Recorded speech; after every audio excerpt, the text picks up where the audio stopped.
Hi there. I'm Matt DeSorger, Associate Director of Student Financial Services here at UVM.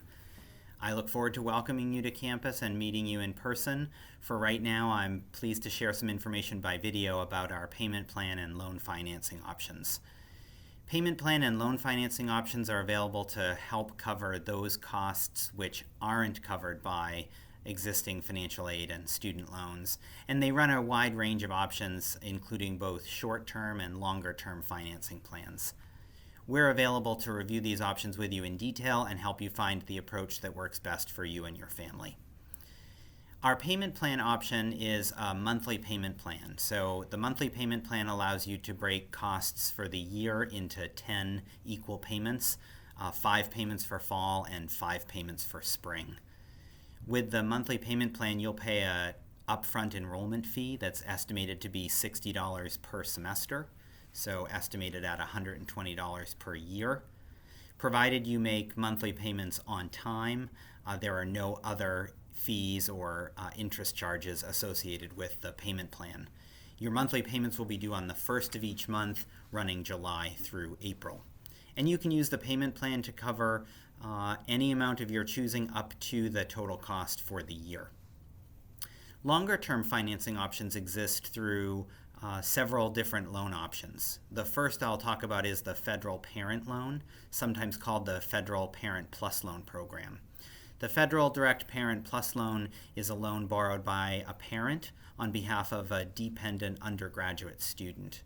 Parents can borrow the Plus Loan to cover any amount up to full cost of attendance, less existing financial aid. Payments on the Parent Plus Loan are made, the repayment is made back over a 10-year payment term.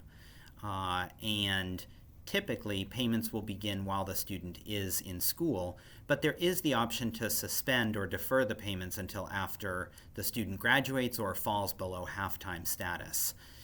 That option to defer or suspend payments does provide some flexibility in the short term to suspend those payments. Over the long term, that does increase the cost of the loan because interest will be accruing while those payments are suspended. So many parents are carefully considering the short-term versus long-term trade-offs of suspending payments for short-term flexibility, but the long-term cost of additional accrued interest. The government does charge an origination fee in addition to interest on the federal parent loan. The origination fee is an upfront fee that the government charges, and then interest accrues on the loan over time.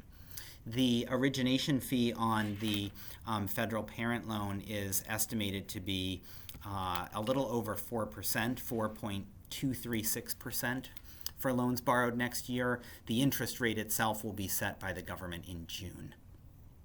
Now, there are also a variety of private education loans available, and these include private loans borrowed by the student with a creditworthy cosigner, and also private loans that a parent might borrow in their own name. With private education loans, I think the most important thing is the importance of carefully comparing loan products and carefully shopping around for the best loan product for your family and individual situation. There's a variety of banks and lending agencies out there, each of which sets their own interest rates, their own fees, and their own repayment terms for their loan products. So as you're looking at loan options, you want to carefully look at a variety of lenders, carefully compare interest rates, fees, and also think about things like, when does the loan start into repayment? Is it repaid over 10 or 15 years? What choices exist there? And also understanding what options exist if you take time off and go back to school or return for a graduate degree, or what happens if you have a period of economic hardship. Are there options to suspend payments temporarily? All of those loan terms, repayment structure, interest rates, and fees will vary from one lender to the next. So again, it's important to carefully compare loan products. You can find a listing of lenders that UVM students have commonly used over recent years on our website.